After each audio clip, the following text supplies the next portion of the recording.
जहां पुलिस अवाम के जानो माल का तहफ़्फ़ुज़ और जराइम पेशा अफराद के खिलाफ कार्रवाई कर रही है, वहां बकर पुलिस अवाम के जानो माल के तहफ़्फ़ुज़ के साथ दुखी इंसानियत की खिदमत में भी पेश है। बकर में तलसीमिया की मर्ज में मुब्तला बच्चों को इलाज और खून की अतियात की फराहमी के लिए तलसीमिया केयर सेंटर की बुनियाद ही पुलिस ने रखी। पुलिस लाइन बकर में ब्लड कैंप का इनकाद किया गया, जहां पर पुलिस के नौजवानों ने खून की अतियात दिए। खून की अतियात देने वाले पुलिस एहलकारों का कहना है, अस्सलाम वालेकुम। मुझे खुशी है कि अल्हम्दुलिल्लाह मैंने भी अपना ब्लड डोनेट किया है। हमारी बकर पुलिस पूरी तरह कोशिश कर रही है कि हर 2 माह बाद ब्लड कैंप लगे। मैक्सिमम जितना ब्लड डोनेट कर सके हम कर रहे हैं।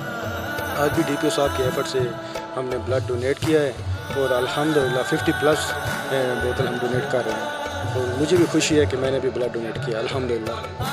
हुब्बुल वतनी और इंसानियत का जज्बा रखने वाले नौजवानों ने खून के अतियात उन फूलों के लिए दिए जिनकी सांसें दूसरों के खून से चलती हैं। सदर तलसीमिया केयर सेंटर शेख मोहम्मद अयूब का कहना है, बिस्मिल्लाहिर्रहमानिर्रहीम। अल्हम्दुलिल्लाह बखर पुलिस के तावन से शुरू होने वाला बखर में बखर थैलेसीमिया केयर सेंटर ट्रस्ट, जो आज से 5 साल पहले महकमा पुलिस ने इसकी बुनियाद रखी थी, आज इंशाअल्लाह ताला 5 साल के अरसे में मुतवातर यहाँ से पुलिस लाइन से हमें ब्लड भी डोनेट हो रहा है और आज भी उस ज़िमन में यहाँ बखर में पुलिस लाइन में हमारा ब्लड कैंप लगा हुआ है। और अल्हम्दुलिल्लाह हमें उम्मीद है कि यहाँ से हमें तकरीबन 50 तक बोतलें ब्लड की आज हमें मुहैया की जा रही हैं। तो ये हमारे डीपीओ ताहिर रहमान ख़ान की खसूसी दिलचस्पी है कि वो बच्चों के साथ जो है अपनी शफ़क़त रखते हैं और थैलेसीमिया के बच्चों के लिए गाए बगाए वो हमें कैंप दे रहे हैं। इससे पहले भी उन्होंने कैंप दिया था, आज भी कैंप दिया और मज़ीद भी वो इस मामले में पुरजोश है कि इंशाल्लाह जब भी बच्चों को ब्लड की कमी आई तो पुलिस लाइन से वो ब्लड पूरा कराएंगे।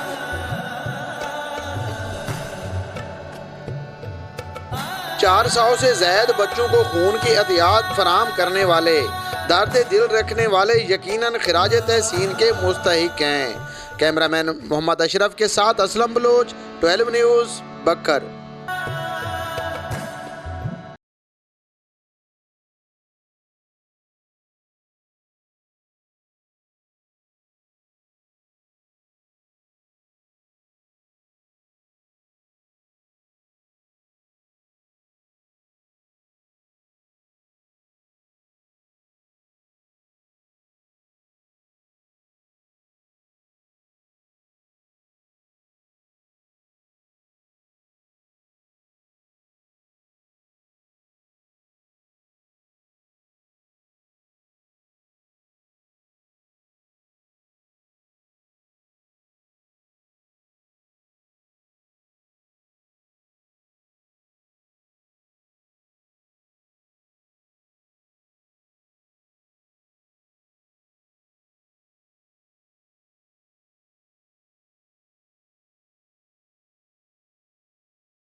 Come true.